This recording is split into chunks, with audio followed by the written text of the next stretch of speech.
За генийн түлхүүр 21. Нэр төртэй амьдрал гэдэг түлхүүр байна. Сүүдэр нь хяналт, бэлэг нь эрх мэдэл, сийдэн чин зориг.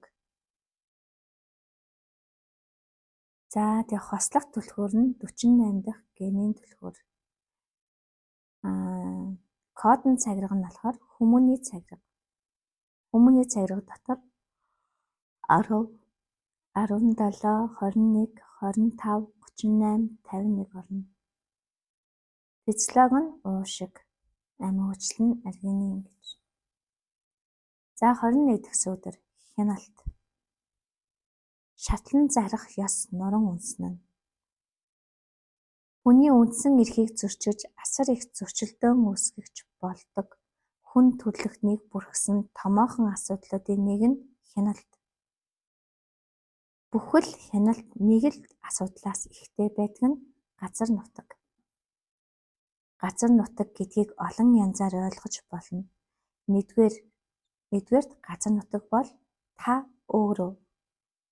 Энэ бол таны бие махбод, сэтгэл хөдлөл, оюун ухааны төдийгүй аураны чинь хүрээ байна. Үүнээс цаашлуулбал таны харилцаа, гэр бүл өөр нэг төрлийн газар нутаг байж болно. Харин таны гэр орон эзэмшдэг газар нь таны гэр бүлийн газар нутгийн өөрөгдсөн хувилбар байна. Түүнээс цаашлбал таны харьяалагддаг нийгмийн бүлэг, яс үндэс, танай үндэсний газар нутаг байна. Эцэстээ бүх хүн төрлөختний газар нутаг болох дэлхий өөрөө байна. Ингээд үзэхээр хяналтанд суурилсан хүний зөрчилдөөнийг өдөх боломжтой асар өргөн хэмжээний газар нутаг бий. За эхний энэ ойлголтын дээр газар нутаг гэдэг үгээр хүний өөрийн үзэл бодол, сэтгэл хөдлөл, бие махбод, аура тэгээд харилцаа, гэр бүл гэл энэ өөрийн гэж тунхаглаж байгаа биеийн тэр бүх зүйлсүүд. Түүнээс цаашлаад далд ертөнцийнхэн өөрийнх нь язгуур сүнс. Түүний цаатах нь тийм. Тэгээд зөвхөн материалыг хөрсөн дээр буугаад эхлэхэд гэр бүлийг амьдран уншдаг газар нутаг. За тэгээд улс их орон. Цаашлаад бүр дэлхий энэ бүгд асар өргөн хэмжээний газар нутаг гэж.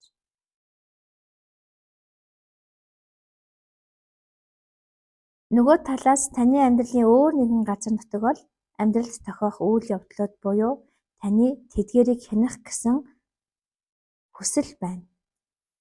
Хүний хүсэл хөдлөл газар нутаг гэж байна. Тэгээ амьдралд тохиолдох бүх туулал, үйл явдлууд тэгээд тэдгээрийг хянах гэсэн хүсэл. Энэ бүгд газар нутаг. 21 дахь сүүдэр нь генийн гүнзгийгээс ухамсаргүйн төвшнөөс ингэж амьдралыг хардаг. За тэгээ 21-ийн сүүдэр нь өөрөө хяналттай. Тийм учраас энэ нь бүр генийн гүнзгийгээс бүр ухамсаргүй төвшнөөс ингэж амьдралыг хардаг байна. Бүх юм газар нутаг гэдэг өнцгөөс тэ. За хүн төрлөختөн нийтээрээ сүүдрийн давтамж дотор амьдардаг тул бид амьдралыг хэдэн сая хувь хүний газар нутаг болгон хувааж хянах гэж оролдох нь элбэг. Нийт хүн төрлөختнийг нэгдмэл нэг организм гэдэг талаас нь бодож үзэх нь хачирхалтай санагдаж магадгүй ч үнэн дээр дэлхийн ертөнц ингэж л ажилладаг. Сүүдрийн давтамж дээр хүн бүр хохирогч байдаг. Хяналтандаа байлгаж байгаа хүмүүс нь хянаж буй хүмүүсийнхээ хохирогч нь байдаг бол хянуулж байгаа нь хянаж байгаагийнхаа хохирогч нь байдаг. Өөрөөр хэлбэл хохирогч байр суурин дээр байж хахад хянаж байгаа нь хянуулж байгаануудынхаа хохирогч, хянуулж байгаа нь хянаж байгаагийнхан хохирогч. Яагаад гэвэл бүгд өөрсдийгөө хохирогч байр сууриас харж байгаа учраас бүгд л хохирогч гэж. 21 дахь сүүдэр байгаа газар үргэлж юуг ч хяналтандаа байлгах чадалгүй сул дорой нэгэн эсвэл эргэн тойрныхоо бүхнийг хяналтандаа байлгах гэсэн гүн хэрэгцээ шаардлагатай хүмүүс бий. Өнгөрсөн үед хяналт нь эд баялаг хоол хүнстэй илүү хамааралтай байсан бол хоол хүнс нь газар нутгаа хадгалж хамгаалахтай холбоотой байжээ. Харин орчин үед хүний генийн харилцан үйлчлэл хэвээр үлдсэн ч тулааны талбар нь өөрчлөгдөжээ. Өнөөдөр тулааны талбар нь мөнгө санхүү болж хувирсан бөгөөд энэхүү 21 дахь сүүдэр нь эрх мэдэл мөнгөтэй нэгт холбоотой. Сүүдрийн давтамж дээр та мөнгөтэй л бол эрх мэдэлтэй харагддаг. Хуучин бол энэ хяналт гэдэг зүйл нь хоол хүнсээ хянах те бага хэмжээсийн ухамсарт идэх хоолтой левелийг нээлжинэ. За тэгээ хоол хүнсээс дамнуулаад оршин тогтнох газар нутаг, орон гэр те. За ийм байсан бол одоо орчин үеийн ухамсарт хэлсэн нь энэ бүх нийтийг барих хамгийн том хяналтад мөнгө санхүү.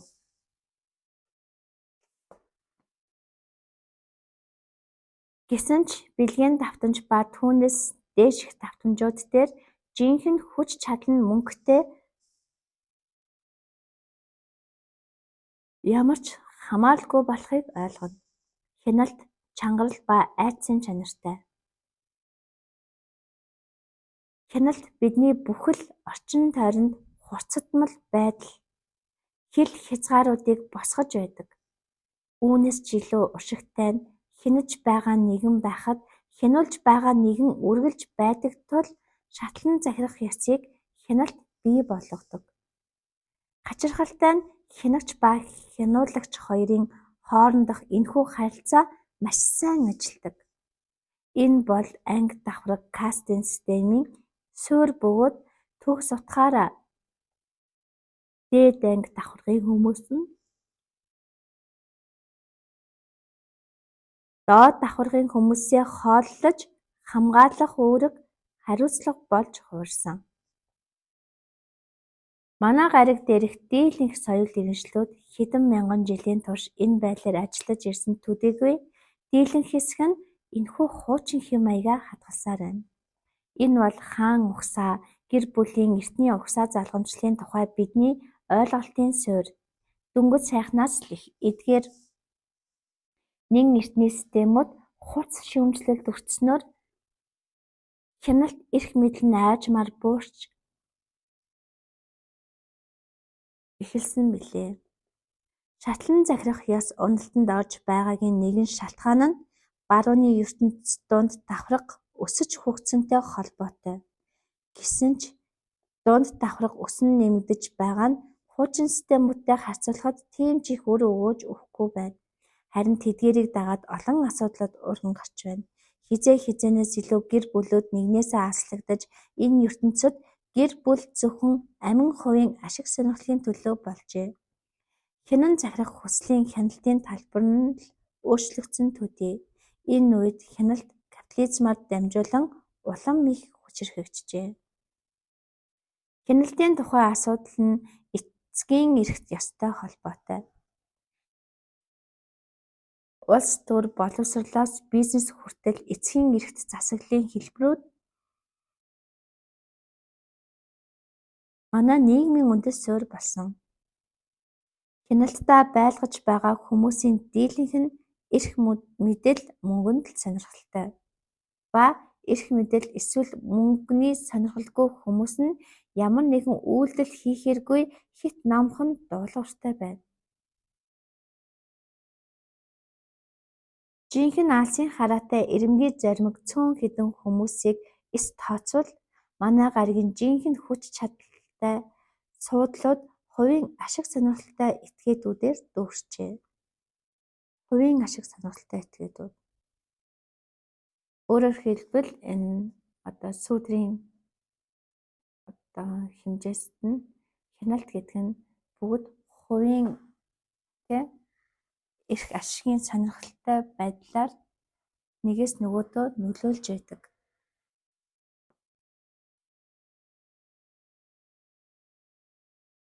Хяналт нь үргэлж хайрцаг үүсгэж штэ. Үргэлж хүнийг дотоод эрх чөлөөгийг нь хааж ийм багсаа тийм багсаа гэдэг нэгээс нөгөөгийнхэн шаардлаганд шууд сутгаж хайрцаглаад ийм л байх ёстой гэдэг ойлголтыг төрүүлээд нэг ясандаа энэ асар их дарамт үзүүлдэг.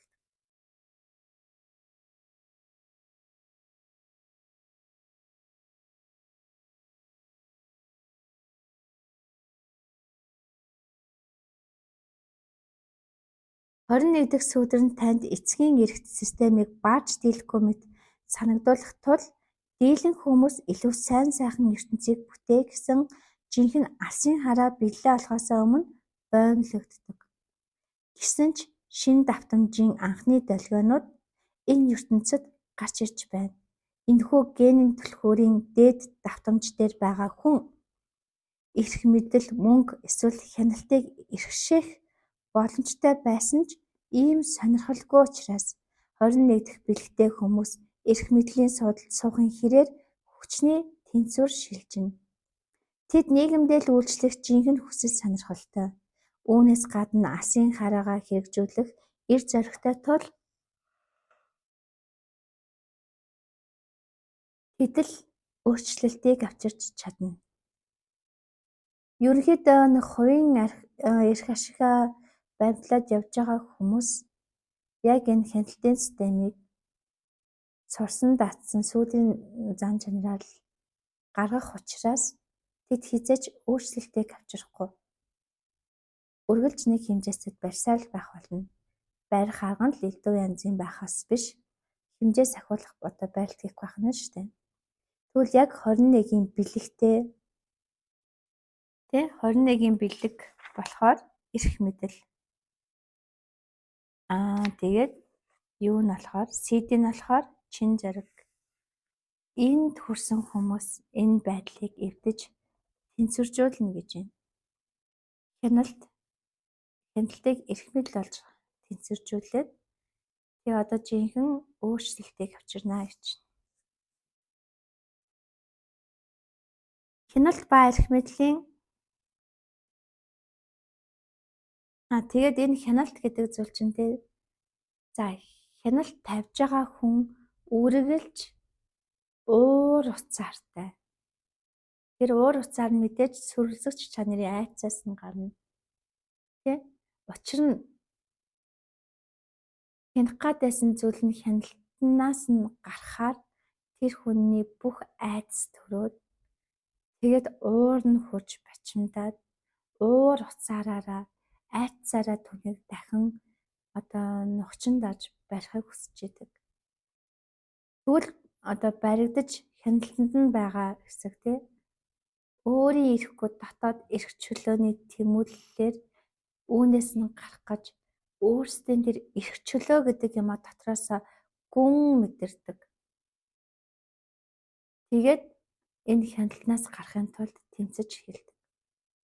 Тэмцхийн хэрээр хянж байгаа нь ч гэсэн маш их уур уцаартай буцаад барихыг хүснэ.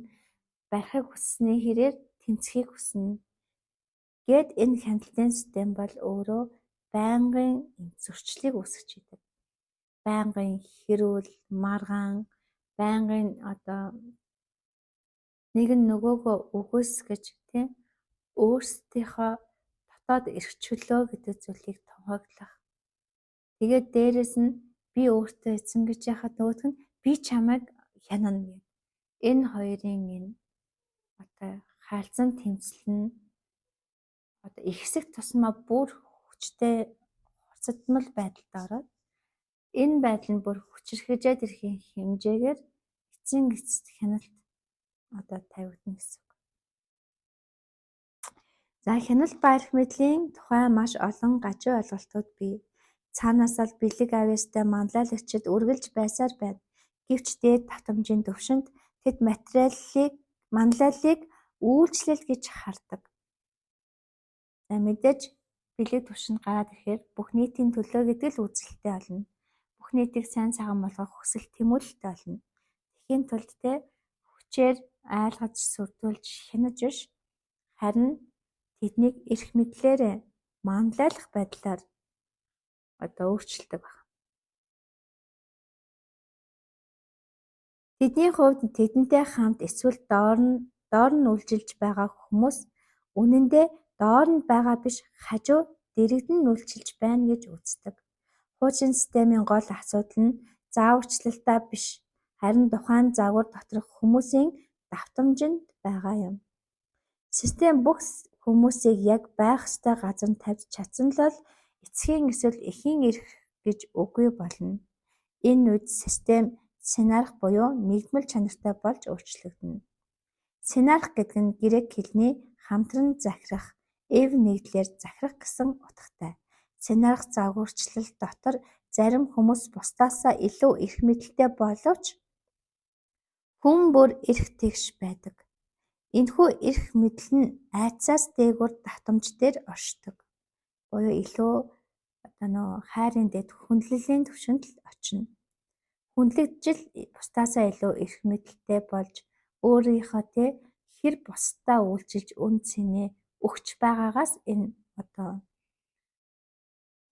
эрх мэдлийн жоохон ялгаатай байдал нь гарах нь шатлан захирах яс амжилт олохгүй газар сценарх систем амжилттай ажилтны шалтгаан нь сценарх дотор хүмүүс их бага үүрэг хариуцлага хүлээдэг эсгээс үл хамааран бүгд өөрсдийн үүрэг хариуцлагатаа сэтгэл ханамжтай байдаг.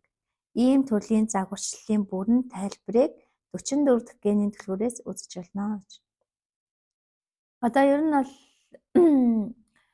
айдсын түвшинд буюу сүүдрийн түвшинд үргэлж шатлан захирах яс буюу нэгээс нөгөөдөө удирдлага, хяналт, айдас дээр суурилсан барилт хийжсэн бол бэлэг түвшинд болохоор яг нэгдлийн хүчин дор энэ сценарх байдал буюу нэгдмэл энэ байдлаар орших гэдэг энэ зүйл рүү орж ирж байна.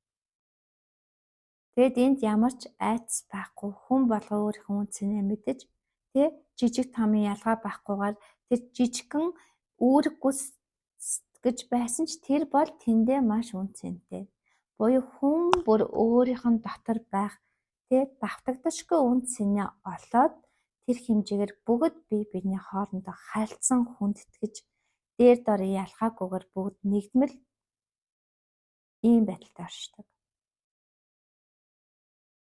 Манай гариг дээрх энэхүү газар нутгаар хуваах үзлийн үндэс суурь нь амьдралд итгэлгүй.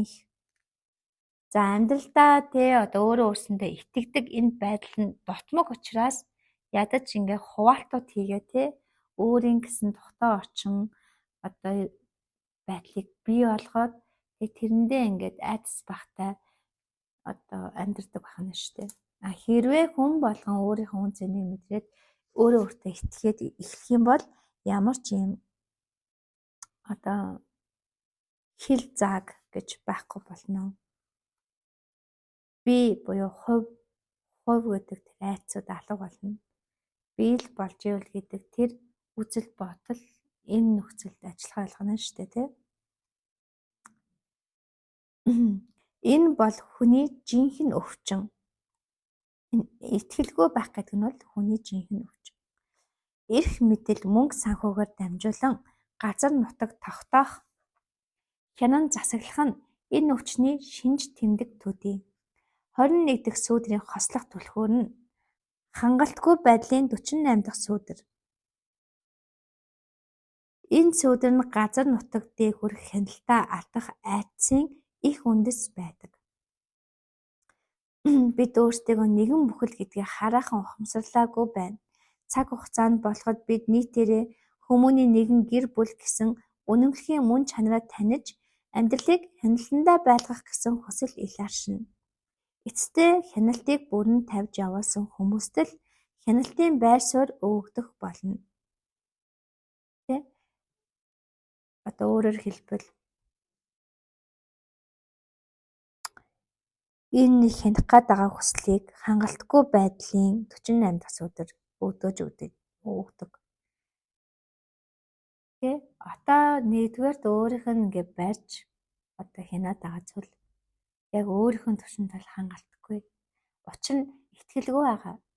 Улам өөртөө итгэлтэй болохын тулд хангалттай байдлыг бүрдүүлэхийн тулд хяналтаа улам газар ахиулсаар байх болно. Энэ нь өөрөө өөртөө итгэлгүй байх айцыг тэ одоо юу энэ айцсаа ингээд дараад ядаж нэг тэ хяналтандаа бүхнийг байлгаснаар өөртөө итгэлд хүргэх гэж оролдож байгаа оролдлого байна. Тэгээд хяналтыг бүрэн тавьж явуулсан хүмүүст л хяналтын байр суурь өгөгдөх болно.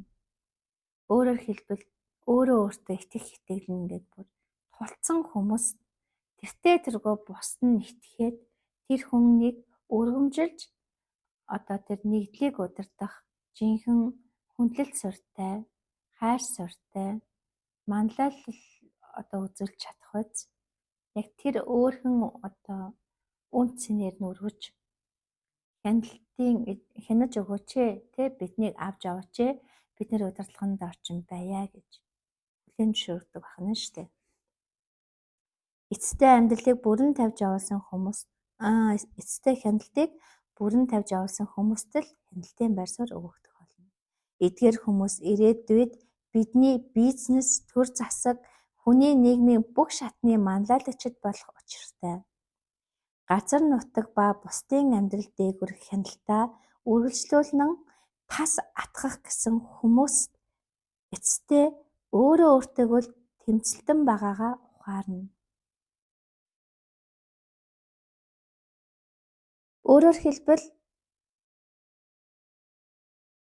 өөрөө өөртөө итгэлээ олж авахын тулд энэ бүхнийг хийгээд байгаагаа ойлгож авснаар энэ хянах гад байдаг гадагшаа системээ зогсоогоод өөрөө өөрийнхөө энэ итгэл алдсан дотоод руугаа одоо шалтгаан руугаа өнгөж эхэлснээр энэ хяналт гэдэг зүйлээс ангижирч болно гэж. Юу н хянана гэдэг чинь тэгээд өөрөө өөртөөгөө тэмцэлж байгаа асуудал. Бидний дотор энэ сүүдэр айцуд байна гэдэг нь засагдах гад, ангаагдах гад л байж байгаа. Өөрийн ирэхгүй сүнс дотоос чинь энийг чинь хөдөлгөж энийг янз бүр гээд гаргаж ирээд байна шүү дээ. Тэгэхээр бид нэр зүгээр л сүүдэр алганаа уухан тас айц болгоно те барьж аваад түүний цаана гарах гэж хичээх нь биднийг туудлаа одоо богсгож байгаа, ухаарлаа хурдан авж байгаа өөрийн дотоод руугаа гүн орох үндсэн шалтгаанууд л ахна шүү дээ. За дагдмал чанар хүлцэнгүй. Бүхэл дагдмал чанарууд бие хүн өөрийнхөө хүч чадлыг өгөөсгөхтэй холбоотой. За тэр өөрийнхөө хүч чадлыг өгөөсгөх нь тийм өөрөө өөрийгөө өгөөсгөхээр тэр хүн яаж итгэлтэй байх вэ? Өөрөө өөрийгөө харин жинхэнэ олох гэж хичээх тусмаа тэр алдарсан итгэл болгоноо нэмж авч байгаа юм тийм. Өөрөө өөрийгөө бүрэн дүүрэн гэдэг итгэлээ олж авах нь бүрэн дүүрэн төгс итгэлтэй болохын шалтгаан. Ийм хүн бүгдийг тийм өөрийн дотоод тэр цор ганц одоо давтагдшгүй сонгомл үн цэнэл ойлгох энэ үйл явдал. 21 дэх сүлдээр дамжуулан энэ нь хүлцэнгүй номхон байдал болж илэрдэг. За мэдээж өөрийгөө өгөөсгөх гэсэн юм чинь итгэлгүй болчихсон юм чинь те энэ хүлцэнгүй номхон байдал руу орж ирэхээс өөр аргагүй болно. Ийм хүмүүс өөрийн эрх мэдлийг хэрэгжүүлэлгүй бусдын хяналт удирдлаганд байхыг өөрсдөө зөвшөөрдөг. Ер нь альва зүйл дандаа зөвшөөрсөн учраас хүлээн зөвшөөрсөн болгоныг бид нар одоо энэ гэдэг айцын давхаргад хүлээн зөвшөөрсөн болгоныг бид нар одоо ихтгэл үнэмшил болгон авч байгаа. Бэлэг чадвар руу орохын тулд энэ ухамсаргүй айц дээр хүлээн зөвшөөрсөн болгоноо тэ энэ итгэлээ тэ хүлээн зөвшөөрж итгэсэн итгэлүүдээ буцаагаад нэг харчаад би ийм зүйлийг хүлээн зөвшөөрж итгэсэн байсан учраас би ингээд хайцуулагдсан байжээ гэж ахиж нэг хүлээн зөвшөөрснөөр дараагийн бэлэг шат руу орж байгаа юм. Энэ хүлээн зөвшөөрлийнхэн үе шат нь болохоор ухамсартай хүлээн зөвшөөрөх үе шат. Эхний айц дээр байсан хүлээн зөвшөөрч өөртөө итгэсэн бүхэн нь тэр хүнд итгэл үнэмшлийн хайрцаг үүсгэсэн бол энийгээ хоёр дахь хүлээн зөвшөөрөл буюу ухамсартай хүлээн зөвшөөрлөөр харснаар түүнийг гэтлэн гарах. Энэ үе шат руу орж байгаа гэсэн.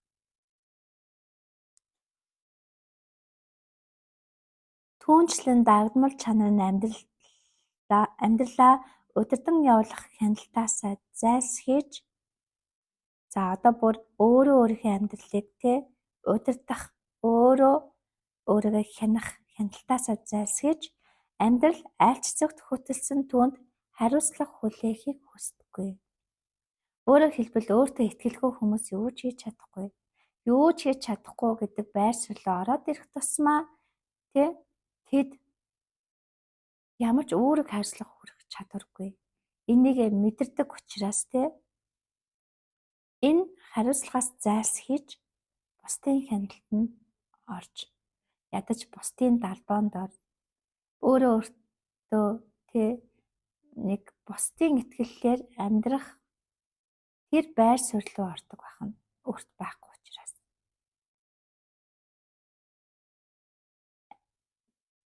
Амьдралдаа тохиосон бүхэнд буулт хийх нь амьдралдаа тохиосон бүхэнд буулт хийх ба хувь тавилангийнхаа замд нөлөөлөх хоёрын хооронд зааг ялгаа бий. Энийг олигтойхон уншаад байгаа.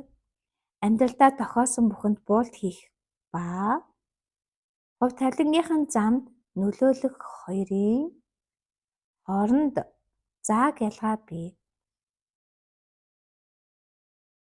Ийм хүмүүс өөрт нь тохиож буй бүхэнд амьдралыг буруутгаж өөрийн хүслийн төвийг хаадаг. Хорин нэгдэх бэлгэн зөвхөн байдлыг хяналтандаа байлгаж удирдах мөн чанартай боловч энэ сүудрийн номхон тал нь ганцаараа бүх үйлдэлдээ үр дүнд нь гарах амжилт алдаа оноог бүрэн хариуцахаас айдаг. Иймд энэ тэд амьдралд оролцохгүй байхыг илүүд үзэж айжуу амар амгалан хүн гэсэн баг зүүдэг. Гэсэн ч бодит байдал дээр ийм хүмүүс өөрсдийн жинхэнэ үүрэг хариуцлагаас нуугдаж байдаг. Тэгэхээр энэ дээр тэгж штэ амьдралдаа тохиолдсон бүхэнд буулт хийх гэдэг нь одоо энэ хүлцэнгүй байдалтай хариуцлага өгөхгүй байгаа байдал. Хувь тавилангийнхаа замд нөлөөлөх өөрөө өөрхийн хувь тавиланг өөрчлөхөж амьдрах гэдэг энэ хоёр зүйл чинь ялгаатай гэж ойлгуулсан байна. Одоо энэ хүлцэнгүй байдалтай буюу энэ хяналтыг бусдад шилжүүлж өөрөө хяналтанд байх шийдвэрээ гаргаснаар бүх хариуцлагаас зогтсноор айжуу амар амгалан мэдрэмж авдаг байх нь шүү дээ. Тэр нь өөрсөнд нь стресс багтаа учраас нэг идэж уугаад элэг бүтэн мөр бүтэн тэгээд ингээд нэг байж явал болоо гэд өөрийнх нь дотоодоос ингээд ундрах тэр хүсэл эрмэлзэл өөрийн чадамж өөрийн зориг өгдлөө хаачдаг байх нь шүү дээ. Хуурамч амар амгалан байдлыг бүтээсэн тархины.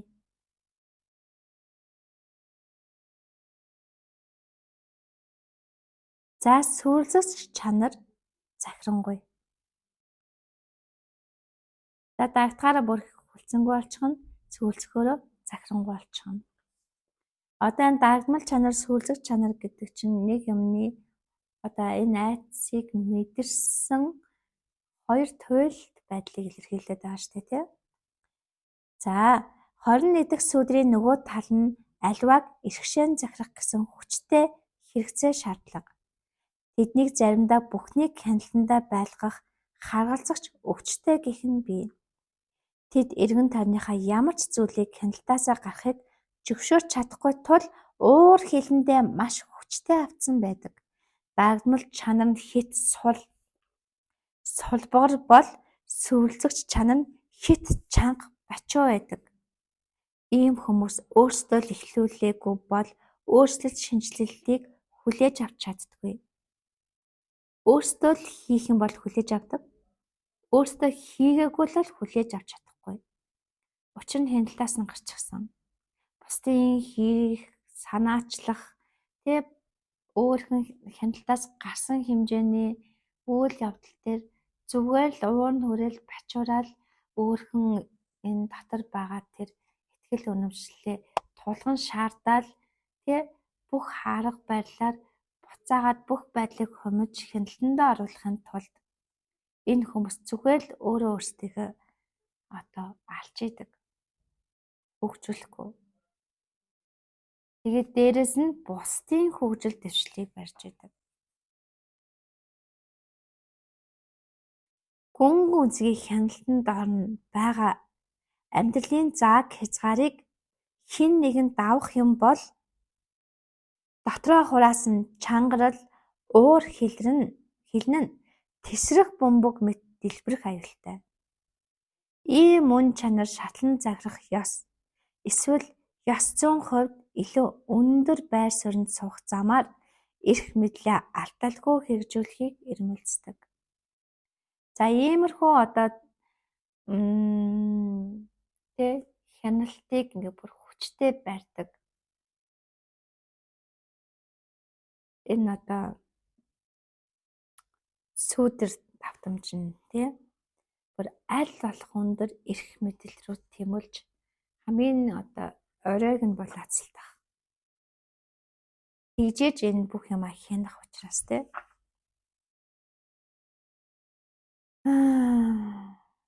Тэгэхээр энэ 21-ийн түлхүүрийн маань нэр нь өөрөө нэр төртэй амьдрал. Тэгэхээр тэгжил тэр нэр төртэй байдлаа сүүдэр давтамжин дээр мэдэрдэг байна. Энэ дагмал чанар бол бүр нэр төрч байхгүй амьдрал. Нэр төрөө чухалчилж үзэхгүй зүгээр нэг хийсдэг хамхуул мэт хин хаашаа хийсэхээр хянаж зүтэлж замчлан тэнд нь очиод л хураагдаж байдаг. Ийм чанар ахна штэ. Эсвэргээрээ айдас суртай зүдэртгүй хамгийн оройн эрх мэдлүүдийг бол ацалж байдаг байна. Хамгийн их эрх мэдэлтэй болох юм бол хамгийн хүчтэй гэсэн тэр итгэл үнэмшлийг л өөртөө тархиндаа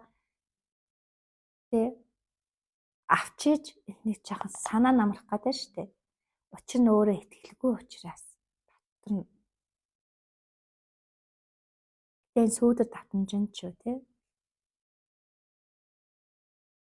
харамсалтай нь аливааг байнгын хяналтанд байлгах гэсэн хүсэл нь таны бие махбод дээр ялангуяа зүрхэнд ачаалал өгдөг. Ийм хүмүүс гүн гүнзгий бие махбод эсвэл сэтгэлийн хямралаар даруйтгагддаг ба аливааг тавьж явуулж чадахгүйгаасаа үүдэн ийм хямралтай нүүр тулдаг. Нэг зүрхэн хаагдах, бачуурах маш их хүчтэй уур хилэнд энэ зүрх хаагддаг штэ.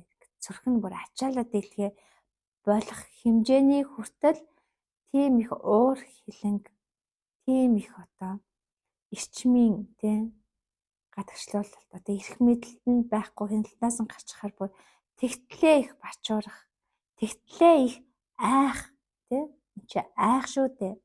Тэр айцсан энэ зүрхийг нь бас халгануулдаг. Би тэр айхаар энэ зүрх ингээд хүчтэй цохилдог үстэй Тэгвэл энэ бол асар их айдасны тухай ярьж штэ.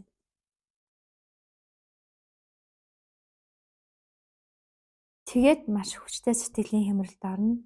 Уураа барьж дэлхий ятгаараа уух идэх нь ихсээд төрхөн зургийн тайвширлыг тэрүүгэн хооронд тамхи татдаг ч юм уу согтруулахын давууж тайвширдаг ч юм уу тий. Энэ одоо рефлекс нь ахна штэ. Энэ одоо уурын ингээд нэг тавьж явуулах гэдэг. Ангиж ирэх гэдэг үед нь.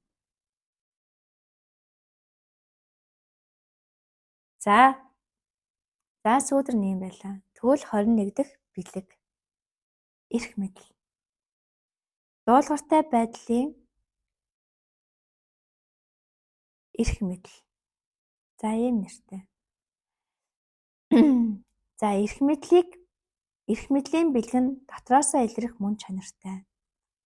Хэрэв та холог генетик профайлда 21 дахь бэлэгтээ зүрхнээсээ ярьж үлддэг бол хаа явсан газартаа бусдын үнэнч байдлыг сирен дуудах болно. Яг бол 21-ийн бэлэг тэрчигтээ энэ дотоод язгуураас нэгддэг байна.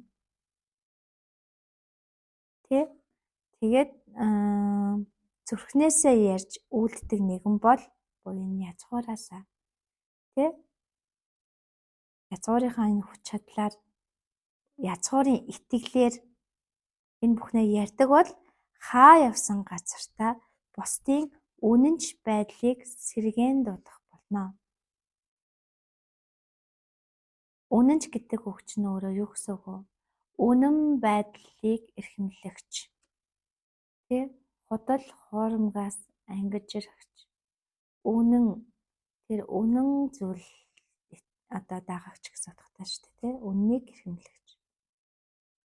Аливааг жамаар нь урсгах эсвэл урсгалыг нь чиглүүлэх хоёрын тэнцвэр дээр 21 дахь түлхүүрийн эрх мэдлийн давтамж оршдог. Нэг бол жамаар нь урсгах нь эсвэл урсгалыг нь чиглүүлэх хоёрын тэнцвэр дээр.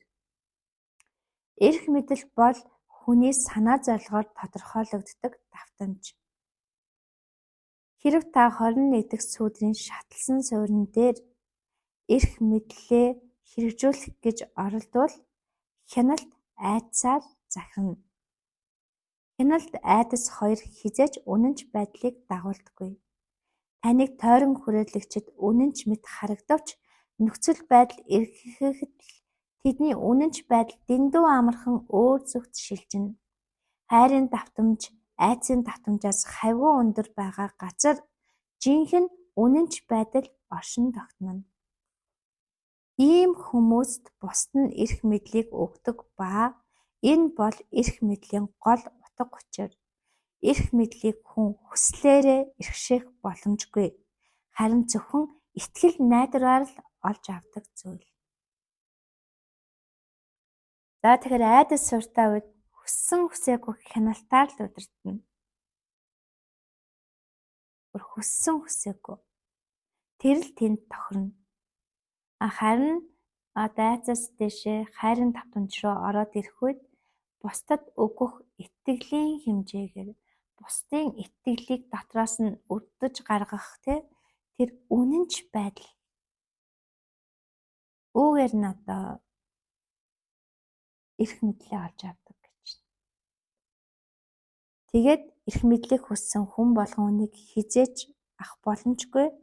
Харин зөвхөн дотроосоо үннээр бусдад үннээр хандаж байгаа тэр хүн л үүнийг энэ 21-ийн жинхэнэ хайр суртал эрх мэдлийг олж авах нэ.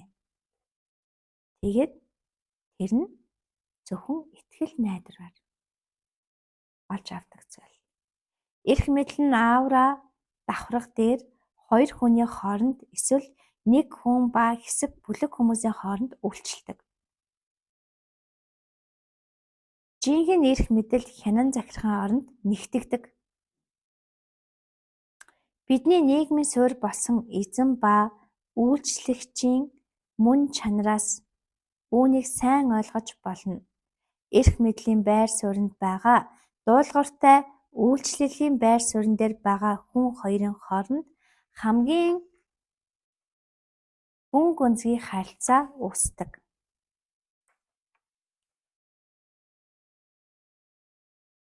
Ийм харилцааны хоёр тал нь аль алиндаа гүн гүнзгий үйлчилж чадвал тэдний харилцаа захирагч ба захирагдагч гэсэн нийгмийн хэвшмэл ойлголтоос ихтэйддэг. Ийм харилцааг амжилттай байлгахын тулд хоёр тал хоёул харилцан хоёр биедээ тэгш үйлчлэх хандлагатай. Хэрэв ингэж чадвал харилцаа нь хэн хэндээ ашиг тустай төдийгүй маш хүчтэй байж чадна. За тэгэхээр эрх мэдэл бол хүний аавраа давхрах дээр үйлчлдэг гэж байна шүү дээ. Тэ жинхэнэ эрх мэдэл хянан захирахын оронд жинхэнэ эрх мэдэл хянаж захирахын оронд харин нэгтгэдэг гэж байна. Бүх зүйлийг жинхэнэ эрх мэдэлтэй хайр суурьтай. Бидний нийгмийн суурь болсон эзэн ба үйлчлүүлэгчийн мөн чанараас үүнийг сайн ойлгож байна. Эрх мэдлийн байр сууринд байгаа дуулууртай үйлчлэлийн байр суурин дээр байгаа хүн хоёрын хооронд хамгийн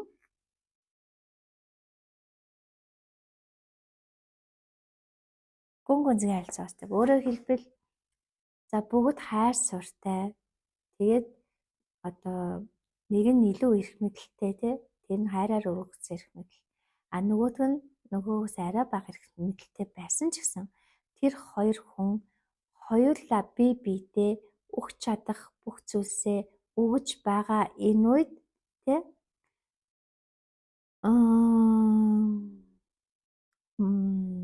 хин хиндээ ашиг тустай төдийгүй маш хүчтэй харилцаа үүсдэг гэж байна. Тэгээ хоёр биедээ тэгш харилцаа тий. Тэгэхгүй болохоор ингээд нэгэнд хитрхи их юм өгчдөг, нөгөөх нь дандаа л аваад байх юм бол энэ бас шудраг бус. Яг сүүдрээр бол шудраг бус тий. Тэгээд тэгш харилцаа үүсэж чаддаг байх. Тэр хайр суурин дээр ирсэн хүмүүс бүгд авахаа бодохоосоо илүү өгөхөө л боддог байна. Тэгэл нэг нь нөгөөдөө байдаг чаддаг болгоноо өгөхөд нөгөөх нь өөрийн байдаг чаддаг болгоноо өгснөөр харилцан ашигтай байна гэж штэ. Тэгээд дандаа өгөх суурь дэлгэрч эхэлснээр энэ нийгэм чинь аль болох хүнд өгчих юмсан гэдэг юм нэг жинхэнэ хайр суурьтай энэ ухаал үйлчлэл рүү орж ирснээр ингээд л хайр суурьтай нийгэм бүтээгдэж эхлэх юм. Тэгээ энэ нь бас нөгөө халдварладаг гэж ярьжсэн шүү дээ. Тэрэн шиг халдварлана. Эрх мэдэлтэн ба захирагдагч хоёрын харилцаа нь арга ба бэлэг энэ орчлонгоор урсан сүлдэх эр ба эм энергийн харилцаа юм. Эр туйл нь эрх мэдлийг төлөөлдөг бол эм туйл нь эрх мэдэлд захирагдагч үйлчлэгчийг төлөөлдөг. Олон соёл иргэншилд энэ харилцаа байсан боловч эрэгтэй эмэгтэй хүмүүстэй хамаарал багтай. Эрэгтэй хүмүүс ялгаагүй эрх мэдэлтэн байж эрэгтэйчүүд үйлчлэгчид байж болно. Харилцааны үндэс суурь нь ариун биш бол эхийн эсвэл эцгийн эрх засны аль нь байхаас үл хамааран амжилт олохгүй. Нэг тал нь хэт номхон дуулууртай байхад нөгөө нь хэт захирангуй байх. Харин нөгөө нь хэт захирангуй байхад нэг хэт номхон байх нь аргагүй. Нэгэнд хэт номхон байх нь аргагүй тийм. Энэ бол тэнцвэр хангахын тулд байгаа даа шүү дээ. Тэгвэл яг тэр хайр суурьтай тэнцвэрүүд чинь яг энэ хоёрын гол турших гээд байна. Энэ байдал маш хүчтэй өрдөгддөг. Жишээ нь нэг багш гээд хүн байлаа тий. Тэр хүн ингээд би та нартай өөрхөн сурсан мэдсэн болгоноо өглөө тэглээ инглээ тий. Та нар намайг ингээд хүндэл энэ дээдсэн байр суурийг хүндэл гэж. Энэ үед нөгөө тэр авч байгаа хүмүүс нь авахын тулд тэр өгч байгаа хүний эрх мэдлийг өөрөө ирэхгүй хүлээн зөвшөөрөөд тэгээд маш хөлдсөнгүй байдалд очиод энэ нь буцаагаад нөгөө эрх мэдлээ өгч байгаа хүнийг хит өндөр эрх мэдлийн тийм туйлширсан төлбөрөөр түлхээд тэр хэмжээгээр өөрсдөө буцаад хамгийн хөлцөнгөө рүү очиж байдаг. Энэ бол сүүлдээ айдас дагуулсан буруу хэм маягт руу ороод ирж байгаа. Энэ эрх мэдлийн ялгамж хит өндөрсөд ирэхээр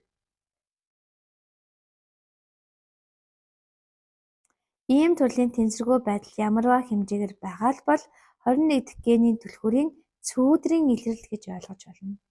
Хоёр тал хоёул эрх мэдэлтэй, үзэн ядалтаас ангид байх хэрэгтэй.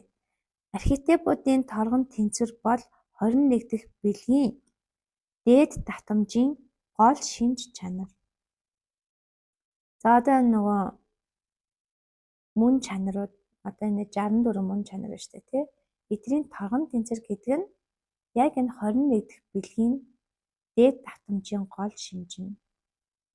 Буюу одоо тэнцвэрт эрх мэдэл нь ингээд хоёр талаас ижилхэн байдаг тэнцвэр туршина гэж. Эцэг ба хүүхэд, эхнэр ба нөхөр, ажилтан ба ажил олгогч гэд бүхэл төрлийн харилцаанд энэ драм хөвөрдөг билээ. Харилцааны хоёр тал хоёул харилцан нэг нэгэндээ буулт хийх үед 21 дахь бэлгийн гуай үзэгслэн эд шид зохирдог. Эрх мэдэлтэн үйлчлэгч болж үйлчлэгч нь эрх мэдэлтэн болоход харилцан хүч чадлаар дүүрч эхэлдэг. Гадна давхаргаас харахад ийм харилцаа нь нэг талтай мэт санагдаж болох ч дотоод давхарга дээрээ хүчний тэнцвэр эсэргээрээ байна. Цөв болно гэсэн үг тийм. За энэ нь одоо маш амархан байх нь шүү дээ. Нэг баахан юм өгчлөө гэдэг тэнд дуурлаад эрх мэдлээ мэдрэхээс сууж хахад нөгөөт нь буцаагаад өгснийхөө ирээр өгч хэрэгтэй. Тэгвэл тэр одоо эрх мэдэл гэж ойлгож исэн тэр өндөр хэрэгэн зэрэгний байдал нь авсныхын хэрээр буураад тэгээд энд хоёр яг тэнцвэртэй байдалд очино. Угаасаа амьдралд те бие биедээ харилцан өгдөг хүмүүс хамгийн сайн тийм тэнцвэртэй байр суурьтай их удаан хамт явдаг штеп. Бие бинийгээ харахаар зөвхөн өхийн дан тусаа те өгснөөс нь илэг өөхийг хүсээд ингээд дотроос нь ингээд бүх зүйл нь ундраад идэх штеп. Одоо энэ амьдрал дээр ч гэсэн тэр сайн найзууд, сайн түншүүд тий итгэл дандууд гэж тий энэ болгон чинь яг энэ харилцаан дээр явж байгаа. Энэ нэг алдагдаад эхлэхээр харилцаа ингээд сүүдрийн төвшинлөгөө ороод тэгэд үнэнч байдал алтраад хизээ нэгэн цагт хин нэгнээсээ урваад тий энэ байдал ингээд зогсдог байна. Зөвхөн энэ нөхцөлд бүрдснээс эрх мэдэл маш тодорхой болдог.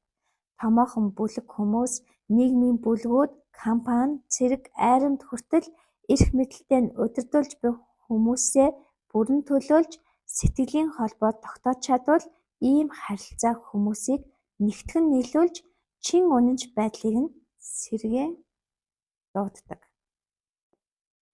Ийм төрлийн манлайлал 7 эсвэл 31 дахь генийн түлхүүрээс тун ялгаатай. Учир нь эдгээр түлхүүрүүд хянаж захирах бүх ур чадвараа тавьж явуулах замаар бүлэг хүмүүст өөрсдөө шийдвэрээ гаргах бүрэн эрхийг нь өгдөг. Харин 21 дахь бэлгийн хувьд бүлгийн шийдвэр гаргагч нь тухайс нь нэг хүн байх ба тэр хүн бүлгийн бүх гишүүдийн төлөө бүрэн үүрэг хариуцлага хүлээнэ гэсэн ойлголт дээр тулгуурладаг. За тэгээд энэ нь болохоор ингээд бүр чин үнэнч байдлыг бүтээдэг гэжтэй тийм. За юутай ч тэр хайр суртаа хүндлэгдэж бусдыгаа одоо эрх мэдлээрээ ингэж хамгаалж тэдний төлөө ингээд чин сэтгэлээ зориулаад тэдний итгэлийг ингээд бүр мөсөн олчихсан бол тэр бүх хүмүүсийнхаа өмнө одоо тэтгэр хүмүүсийн гаргасан тэр чин сэтгэлийн хэмжээнүүдийн нийлбэрийн хэмжээнд те үүрэг хариуцлага нь хүлээж чадах юм бол энэ бол маш сайхан манлайл суртай юм нэгдлийг бүтээдэг байна шүү дээ. Хизээч те би бинээс урахгүй. Учир нь бүгд хин хиндээ ашигтай оршиж байгаа учраас.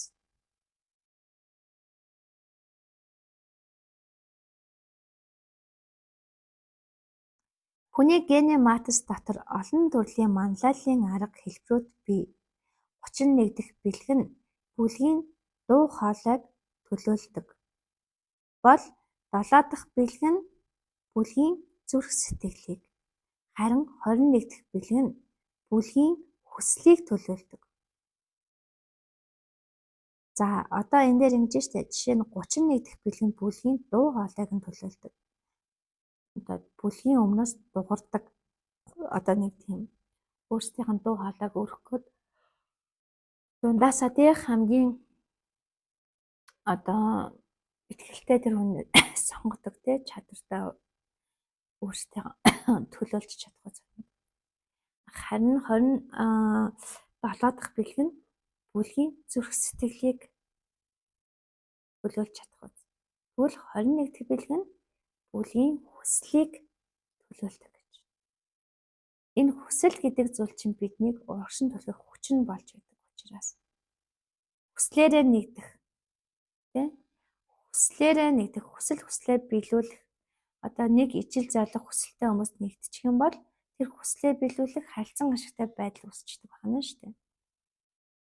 Эдгээр хүмүүсийн хүсэл өөрийнх нь удирдлагад буй бүхэнд шууд нөлөөлдөг учраас тэд бусдаас илүү үүрэг хайрцаг хүлээхээр загварчлагдсан байдаг.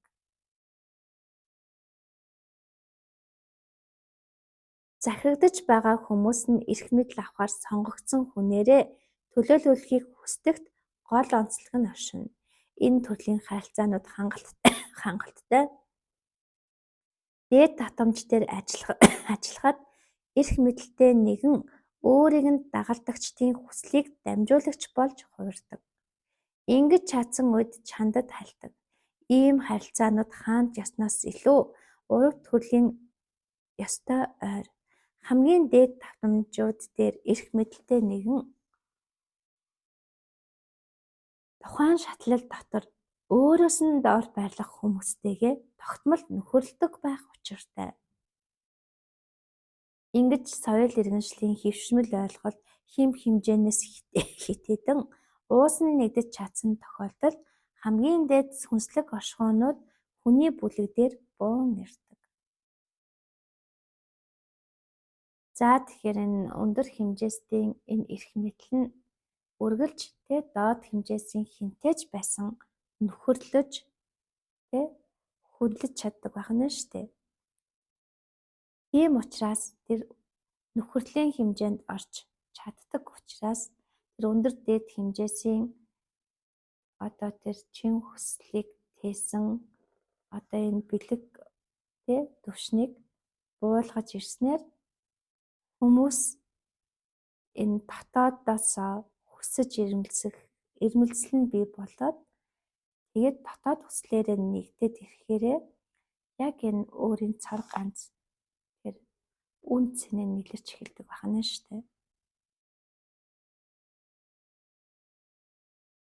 Яг энэ байдал ингэж бууж ирснээр энэ сүүдрийн давтамж арилдаг гинэ.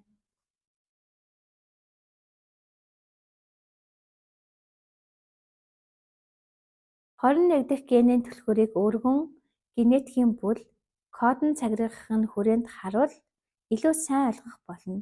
Хүмүүний цагиргын нэгэн хэсэг болохын хувьд энэ түлхүүр бүх хүмүүний шархын гол хэсгийг бүрдүүлдэг.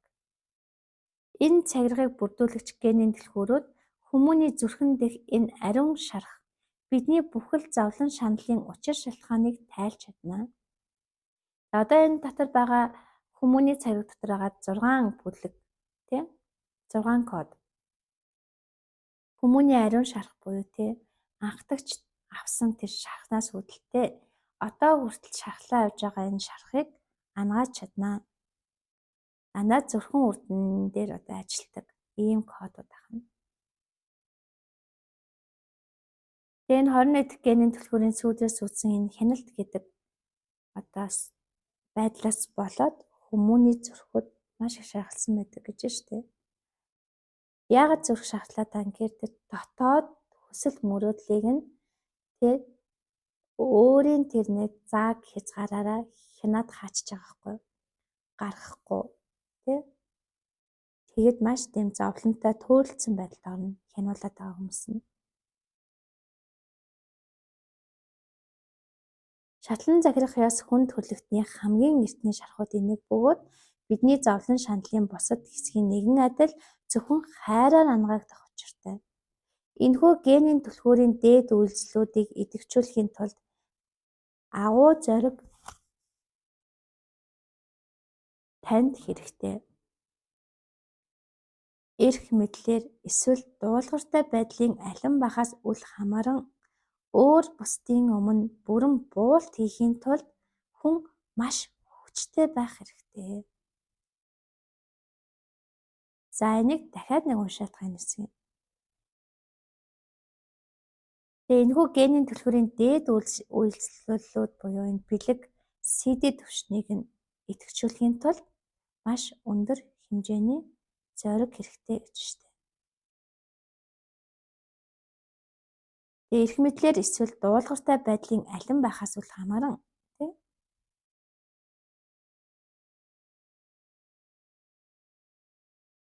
өөр бусдын өмнө бүрэн буулт хийхийн тулд хүн маш хүчтэй байх хэрэгтэй. Буулт хийхийн тулд. Учир нь буулт хийснээр эрх мэдэл нь дуулууртай байдал болж дуулууртай байдал эрх мэдэлтэй болох ба шарх илааршиж шатлан захирах яс хяналт төгсдөг.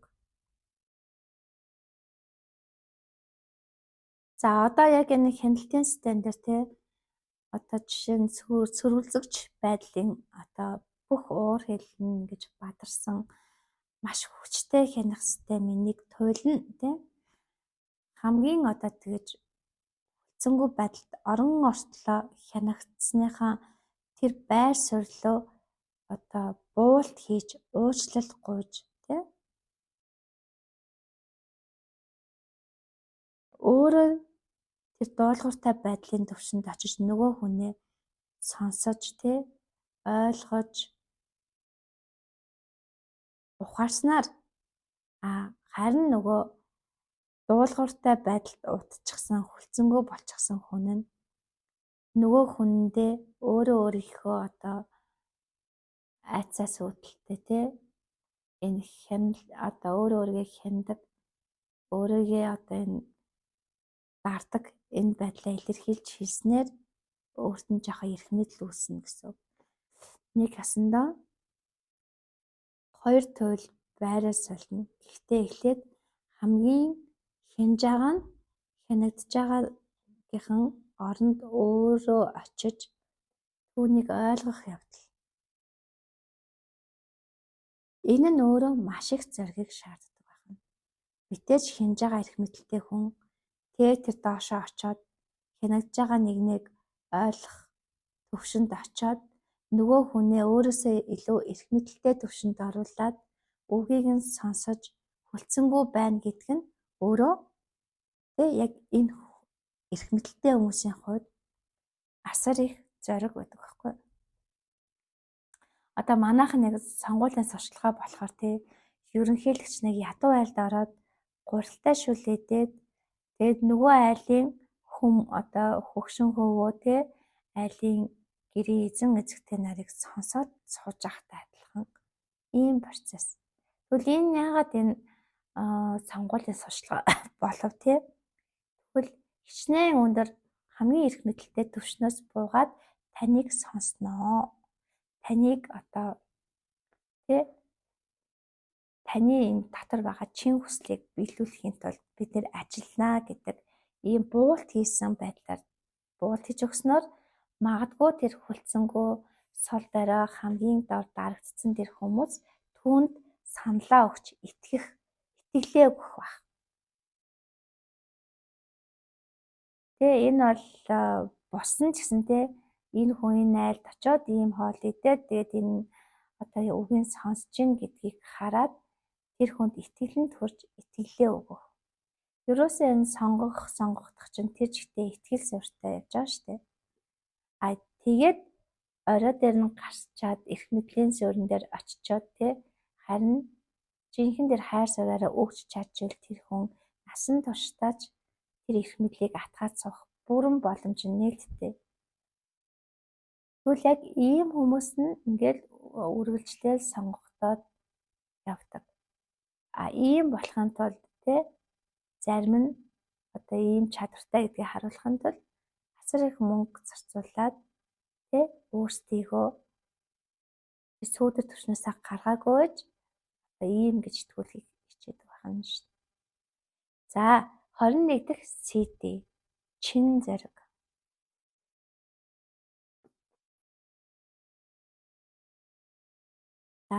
баатарлагийн шинэ нэрэн. Үйлчлэлд суурилсан жинхэнэ эрх мэдэл, үнэнч байдлыг дагуулдаг гэдгийг 21 дахь бэлгээс сурсан. Ухамсарын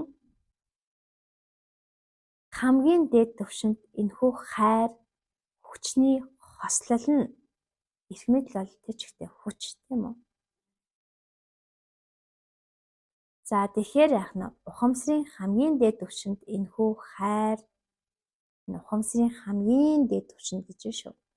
Энэ хайр, хүчний хослол нь нэгэн эгэлгүй агуу ойлголтыг төрүүлдэг нь чин зориг.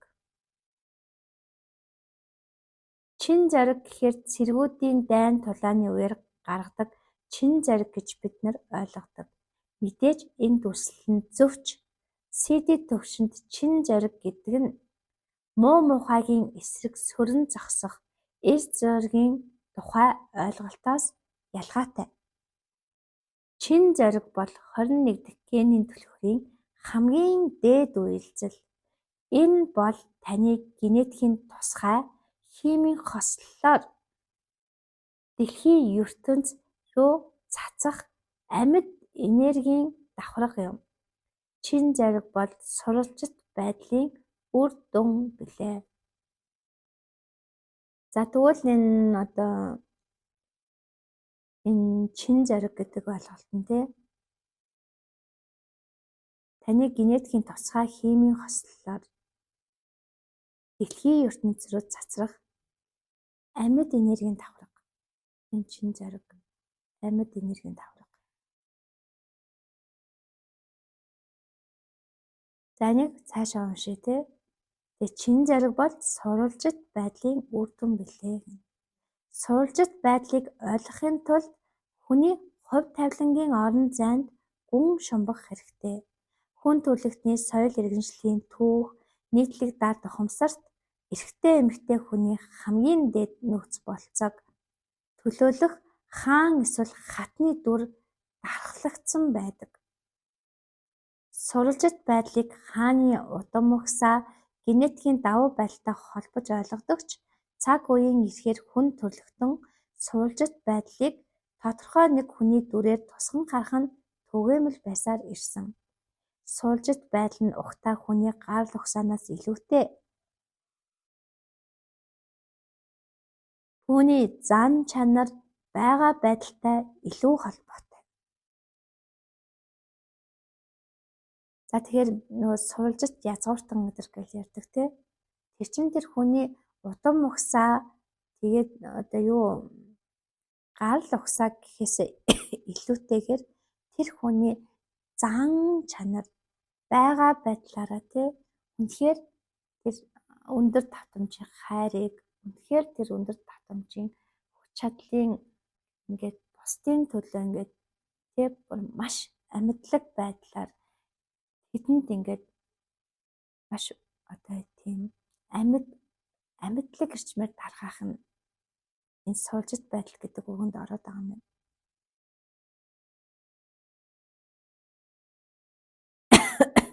За тэгээд зоригт баатруудын тухай бидний мэдих дийлэх хүлгэр дамгууд хүний сурвалжит ихэмсэг байдал баатар зоригийн тухай ойлголт дээр төвлөрдөг. Чин зориг гэдгийг сурвалжит байдлын бодит үйлдэл гэж ойлгож болно. Чин зориг гэдэгт нэр төр, мэргэн ухаан, хайр, эрс зориг юунаас илүү золиос багтдаг. Жинхэнэ баатар зоригтой үйлдэл гэдэг илүү агуу зүйлийн төлөө бүхнээ золин бүрэн буулт хийхийг хэлдэг. Энэ тухай түүхийн хуудсанд улс орон эзэн хааныхаа төлөө амиа өргөсөн гих зэргээр бичигдсэн байдаг ч CD нарын хэлээр үүнийг бурханлаг чанар руу амиа золих гэдэг. Сүүдрийн түвшинд хянан захирах хэрэгцээ шаардлагатай бусдын айдас сүүдрийн түвшинд хянан зарах хэрэгцээнд шаардлагатай бусдын айдас эсэргүүцлийг өдөөдөг. Бэлгийн түвшинд эрх мэдэл үнэнч байдлыг нь дагуулдаг. Харин CD түвшинд чин зориг нь Нөхөрлөлийг өдөөдөг. Нөхөрлөлийн 45 дахь CD ба чин зоригийн 21 дахь CD-ийн хооронд гүн генетикийн холбоос бий. Дээд түвшний нэгдмэл биетэй нэгдэхийг хувь чанараа нэгтгэн уусгахыг нөхөрлөл гэдэг. За дээд түвшний нэгдмэл биетэй нэгдэхийг хувь чанараа нэгтгэн уусгахыг өөрөөр хэлбэл бидний язгуурын энэ өндөр дээд хэмжээс рүү өөрийнхөө хувь чанараа уусган нэгтгэхийг нөхөрлөл гэж ойлгох нь шүү дээ. Яг ийм түвшинд нэгтгэсэн тэр дээд ухамсар мэдрэмжин дээр байгаа үед өөрийн эрэхгүй нөхөрлөл гэдэг зүйл үүсдэг. Жинхэнэ нөхөрлөл. За тэгвэл одоо энэ чин зориг гэдэг зүйл нь нөхөрлөлийг өдөөдөг гэж. За тэгээ энийг Чингис хааны 9 урлагт өөртөө нь баг эрх мэдэл нэгэн дор байдаг юм шиг одоо суу бэлэг хаттууд нь. За тэдний зүгээр харьцаанаас нь ингээд аваад үзэхэд нөхөрлөл байдаг. Тэгээд бүгд бие биенийхээ үгийг сонсдог. Нөгөө 9 урлаг нь нөгөө итгэсэн эрх мэдлээ атгуулсан жинхэнэ итгэл үнэнч байдлаар бий болсон энэ нөхөрлөлийн төлөө өөрийн одоо амь нас өөрийн гих бүх зүйлээ золиход бэлэн байдаг. Энэ нөхөрлөлийн тухай ярьж байна. Тэгээ ийм одоо 9 урлаг хаан дэц тэгээд түүний хатад ингээд нэгэн багцарсан юм нэгдэл үсгээд тэгээ энийг ингээд үргэлжид бие биендээ үнэнч байдлаар авч явж штэ. За тэгээ чин зоригийн үйлслэлээр дамжуулан яг ийм л зүйл тохиодог. Чин зориг нь бусдын зүрх сэтгэлийг шимшрүүлэх хэмжээний өндөр даралттай давтамжтай үйлдэл хийх шаардлагагүй. Өөр бусдын жинхэнэ суулжир чанарыг хүлээн зөвшөөрч тэднийг өөрийнхөө жинхэнэ толин тусгал болохыг ухаарахыг чин зориг гэдэг. За одоо өөрөө чин зоригийн түвшинд хүрсэн. Бусдын чин зоригийн түвшинд хүрсэн. Тэгээ өөрөө чин зориг учраас бусдын чин зоригийг харж чаддаг. Бусд нь одоо тэр эрх мэдэлд өргөсөн хүнээсээ өөрсдийн чин зоригийг харж чаддаг. Ийм харилцан толин тусгалын буюу бүгд чин зоригийн түвшинд хүрсэн үед бүр жинхэнэ нөхөрлөл тогтдог гэж. Хүмүүний цагиргын нэгэн хэсэг болохын хувьд бүх хүн төрлөختний эцсийн хувь тавиланд энэхүү дээд түвшний ухаарал ирдэг. Та хинч бай, амьдрал чинь ямар бахаас үл хамааран танд амьдралдаа чин зоригтой байх боломж ирэх болно. Эдгээр нь таны хувьд зөгнөлийн цаг үе байх ба ирээдүйн амьдралын тань бичиглэл түүнээс шалтгаална. Чин зоригтой үйлдэнэ гэдэг илүү дээд орчилд нэвтрэх билээ. Чин зориг бол харилцаанд дах эсрэг тэсрэг туйлуудын хоорондын эсэргүүцэл үгүй болох биелийн эхний алхам нэг бие нөгөөгийнхөө сурал чанарт хүндэтгэл үзүүлэн бүхийх үйл явц билээ. Далдын зөгнөлд үүнийг хуримлалын 4-р сэрэлт 22 дахь генийн түлхүүр гэдэг ба өөр нэгэн оршихуйн төлөө чин зориг өөрийгөө бүрэн золихыг хэлдэг.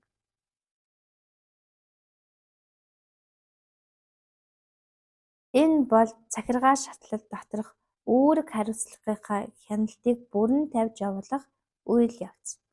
Ингэснээр та нийгмийн байр сууриа бүрэн орхиж үүлийн үртэй буулт хийх юм. За одоо энэ айдас гэдэг зүйл хяналтаар одоо өөртөө ихтгэл олж авдаг. Энэ айдастай бэлэг түвшинд ч бас байгаа шүү дээ. Бүр бэлэг түвшний дээд оргилд хүрээд ямар ч айдасгүй болох ямар ч хянах шаардлагагүй болох тэр үед жинхэнэ одоо тэр бусдын төлөө өөрийгөө золих, өөрийн гих бүх тэгээ нийгэмд бүтээсэн бүх зүйлээ өгөх гэдэг ч одоо ямар ч айцгүй болцсон тий яасан ч яах вэ? Хамгийн гол нь бусд нь тий энэ хяналтнаас гарч л байвал бусдын айцыг өгөө болгож дотроос нь тэр чин үнэнч дотоод тэр сэтгэлийн дуудлагыг нь гаргаж ирж л байвал тий би одоо үхсэн ч яах вэ гэд бүр үхлээс айх хамгийн том айдас тий эрх мэдэл буюу өөрийн гэсэн болгоноо тавьж авах тэр айдас бүхнийг хянах гэсэн тэр бүх айдас энэ бүх төвшний айдасаас бүрэн салсан үед өөрийгөө залхахад бэлэн. Энэ чи яг нөгөө Иесусийн жишээгээр тийм бусдын гэм нөрөө бүх зүйлийг энэ муухай бохирдсан нийгэм эрх мэдлийн энэ буруу системийг устгахын тулд тийм энэ бүх хүмүүсийн одоо нүгэл гэж ярьдаг шүү дээ. Айдас нүгэл чинь угаасаа айдсыг нь өөрөөрөө үүрээд өөрийгөө өрн одоо ингэж өргөл золиос олгож өргөөд тэгээ ингээд өгч байгаа шүү дээ тийм. Яг тэр золиослсон тэр одоо чин зоригоор тэр үеийн олон одоо хүмүүс сэргсэн татаад үнэнч байдал нь тэр эрчим энерги нь амьдлаг тэр эрчим энерги нь тэр хүмүүсийг сэрээсэн гэгэрүүлсэн баггүй. Тийм учраас энэ хэдэн 100 жил дамсан ч байсан хамаагүй тэр одоо нэр амьдаараа оршсоор л байна. Амьдаараа. За ингэснээр та нийгмийн байр сууриа бүрэн орхиж үүлийн үртээ буулт хийх юм.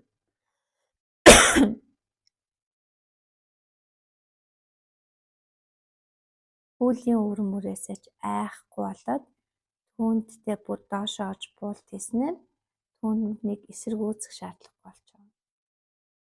Нөгөө хүнийхээ царай руу харахад хичнээн хэцүү тухгүй байсан ч түүний царайнаас бурханлаг тусгалыг нь олж харах үнэмлэхүй эр зориг хайр бол чин зориг. Одоо тухайн хүн нь харж байгаа үнэн асар их айцсандаа автчихсан. Өөрийгөө бүрэн дотоод оршихуйгаа хаацсан зөвхөн нэг тархин дээрээ сэтгэсэн итгэл өмчлөндөө гүн итгэчихсэн. Бүр мунхархын дээр мунхарсан байсан ч гэсэн тэр хүн лөө одоо хараад тэр дотор нь байх бурханлаг тусгалыг нь олж харах үүний цаана асар их нөөц боломж хайр дотоод оршихугаас гарах бүх зүйл нь байгаа гэдгийг олж харах. Эр зориг нь тэр хайр нь чин зориг гэж. Чин гэдэг үг чинь өөрөө ийм гүн гүнзгий утгатай юм байна шүү зөө. Архетипийн хувьд чин зориг нь бүх үүлийн үрийн төгсгөлийг төлөөлдөг. Та хэд мань бодтоо тэр тархины итгэл өмчлөлийн цаана нуугдсан тэр зүйлийг нь харах тэр гүн хараа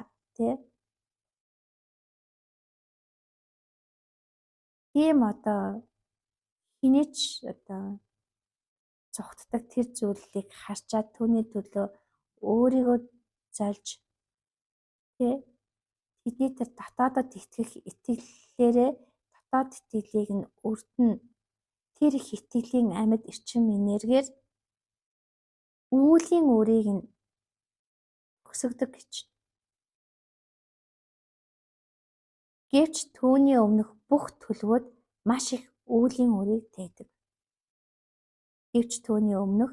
төлөвүүд маш их үүлийн үрийг тээдэг. Чин зоригийг амийн чулуун дээр давтаж бэлтгэдэг. Та хичнээн шавар шахваатай усанд зогсож байлаач ариун мөн чанартанд сэвдэх боломжгүй. Хэрэв таны хувийн холог генетик профайлд 21 дахь генийн түлхүүр багтдаг бол энэхүү парадоксыг ойлгохын тулд та гараа бохирдуулахаас өөр аргагүй. За яг ийм 21-ийн түлхүүртэй хүмүүсийн өмнөх төрлүүдийнхэн үүлийн үр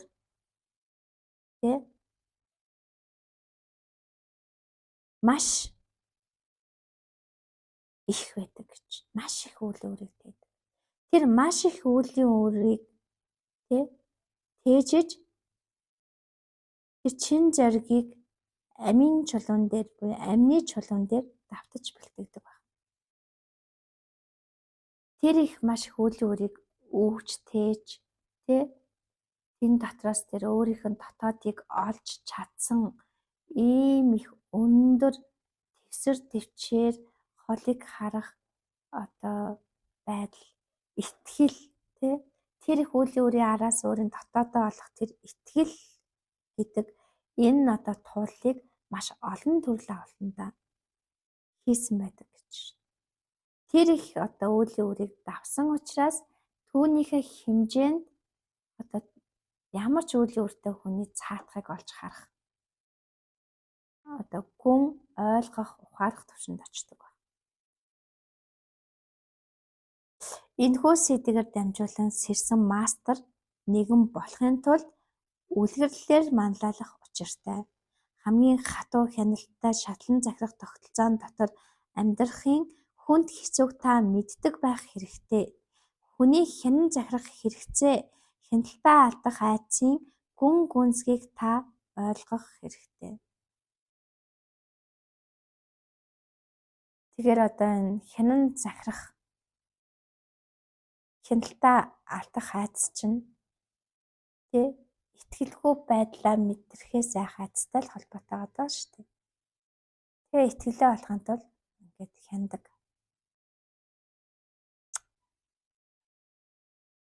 Тэгвэл энэ итгэлгүй байдлын энэ тархины айдасны цаана байгаа итгэл болгоныг бэлэглэх дотоод ашгуугаал нэ гэсэн үг шүү дээ, тийм.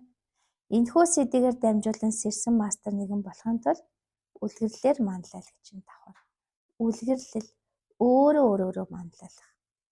За хяналтаа тавьж явуулж чаддаггүй хүчнүүдээр соригдож гадна талаасаа янз бүрийн хяналт захиргааллыг мэдрэх ёстой. Өөрөө энэ хяналтын бүх системийг мэдэрч ойлгож хяналтанд байж сүрэлзэгчдөө сүрэлзэж дарангуйлагтаа дарангуйлагдсан энэ нэг туулаг туршлага өөрт нь байх ёстой гэж. Нэгэнт ямар ч гадна талын хяналт таны жинхэнэ сурвалж чанарыг хулгайлж чадахгүй гэдгийг олж харсны дараа энэхүү чин зоригийн сэдвээ таны ДНХ-гийн гүнд сая сэрж эхэлнэ. Ингэж их зовсон ч гэсэн би энэ хяналтнаас гарч өөрийнхөө эзэн эрх мэдэлд хүрч чадна гэдэг энэ чин зоригийг сая өөрөөсөө мэдэрч эхлэхэд бидний ДНХ-гийн гүнд байсан CD сая нэгдэж эхэлдэг гэж. Тэгвэл энэ CD нэгдэх арга нь бүр өсөөлөхгүй их тэр хяналтын дараас гарч ирэх тэмцэгч хүч ахна шүү дээ. Энэхүү сэдвээр дамжуулан сэрсэн хүн эрх мэдэлтэй байсан ч хизээч эрх мэдэлтэй хүн шиг аялдаггүй. Ийм ховор хүмүүс ухамсарын хувьд анхлан үнэртэй болсон ч амт нөхөр шиг тантай нөхөрлөдөг.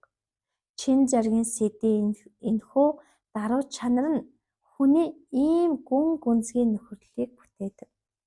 За тэг хичнээн өндөр эрх мэдэлд хүрсэн ч тэр хүн анхлам сайхан ухамсарын түвшинтэй бусдаа нөхөрлж чаддаг. Эхлээс эгэл энгийнээс энгийн байж чаддаг гэж яг энэ CD төрсэн хүмүүс нь. 21 дэх CD даруй нөхөрсөх боловч айдсын сүрдүүлгэнд орох тохиолдолд хүчтэй хариу цохилт өгч чаддаг. Энэ бол эренгийн зоригтой баатарлаг хүйсээр дүрслэгддэг жинхэнэ хүлэг баатрын энергийн талбар билээ. Эдгээр хүчнүүд хамгийн дээд чин зорилгын төлөө тэмцэж, дагалдагчдынхаа төлөө тэрхүү зорилгоо тээж явдаг. Энэ CD-г авсан хүн бүх оршихуйн дунд төгс нөхөрлөл бүтээх гэсэн агуу зорилгынхаа төлөө амиа залхахад бэлэн байдаг. Дагалдаж байгаа тэр өөрийнх нь дор нөхөрлийн хэмжээнд дагалдаж байгаа бүх хүмүүсийг тэр ариун дээд хэмжээсийн нөхөрлөлд хүрэх гэдэг зорилгыг ганцхан тийм том зорилго тэгэл бусдынхаа зорилгыг өөртөө багтаасан тийм том зорилгыг тээж түүнийхэн төлөө амиа залхахад бэлэн байдаг гэж. Тэдний амьдралд амиа залсантай нь холбоотойгоор домог зөгнөлт болох нь түгээмэл амьдрал нь мэдээж энэ CD-г сэрээлээгээ заавал ийм үхлээр өөхөх албагүй. Энэ нь 21 дахь генийн түлхүүрийн дээд илэрхийллийг төлөөлөх зүйрлэл төдий шүү. 55 дахь генийн түлхүүрийн эрэлт ба хүн төрөлхтний уянга яруу байдлын сүнс дахин сэрэгтээ зэрэгцэн энэхүү 21 дахь CD шин зөгнөл эрэлхэх цоригийн цоо шин эрен үеийг урин дуудаж байна.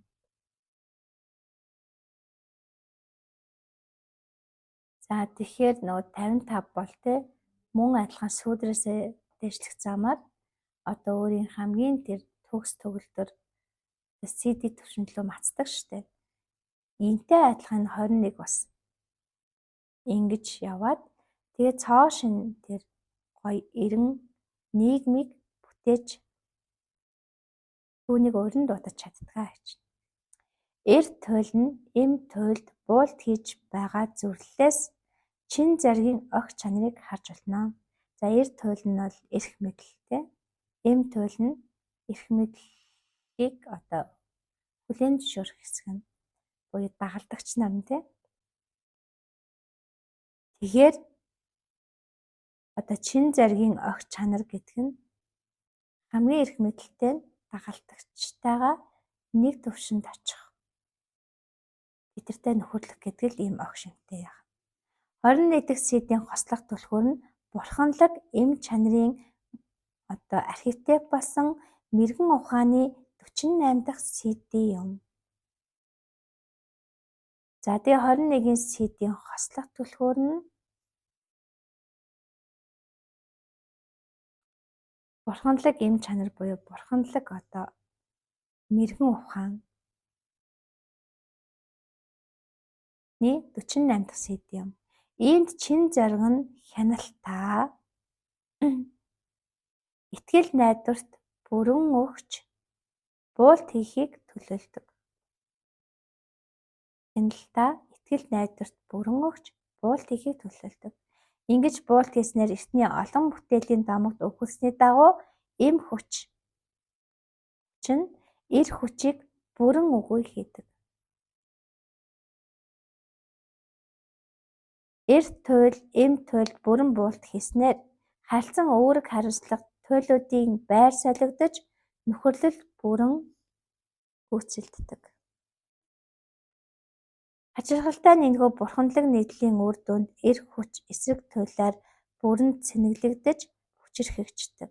Буюу маш өндөр мэрэгэн ухаанаар цэнэглэгдээд өндөр мэрэгэн ухаан гэдэг чинь өөрөө асар их итгэл найдварыг бий болгож байгаа гэсэн.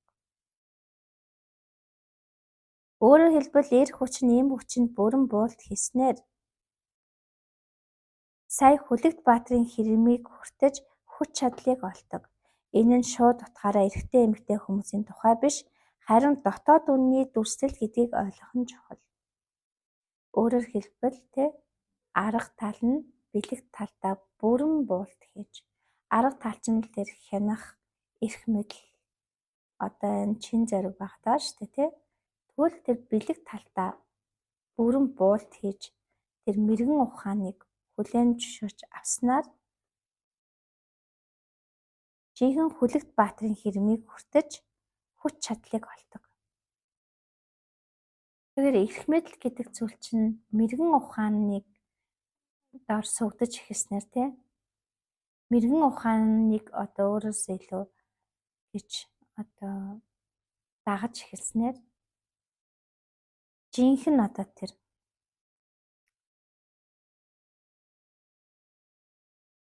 хэрэгэм байр сууриа хүч чадлаа олдог гэж.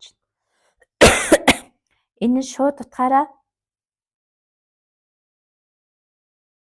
эрэгтэй эмэгтэй хүмүүсийн тухайш харин дотоод үнний дүрслэл гэдгийг ойлгомж болно гэж.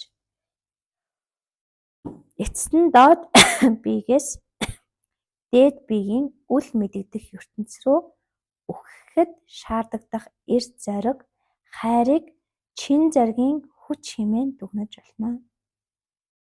За эцэст нь доод бие буюу эго биегээс тархинасаа дээд биеийн үл мэдэгдэх ертөнц рүү буюу язгуур сүнслүүгээ дотоод оршихуй руугаа одоо бие гэдэг үзлээ өхүүлэх хэмжээний эрд зоригийг шаардаж чин зоригийн хүч одоо тэр нөгөө биегээ өхүүлэх тэр одоо зориг хайрыг чин зоригийн хүч гэж дүгнэж болно гэж эцэст нь. Одоо бид ингээд дотоод оршихуй сэрлээ. Тэсний мэдгүй энэ арга амьдрал буюу энэ тархиныхаа хяналтан дээр явсаар байгаад л бид тэрийн дотоод оршихуй нэгцэн ч түүн рүү орж чадахгүй яваад идэг шүү дээ.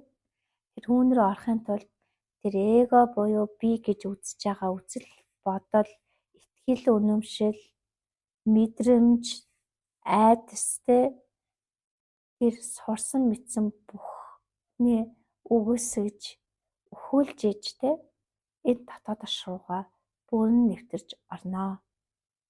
Үүнийг шийдвэртэйгээр сонголт хийгээд яг дотоод оршихуйн тэр өгдөл байр сууриараа амьдрна гэдэг энэ сонголт өөрөө чин зоригийг шаарддаг.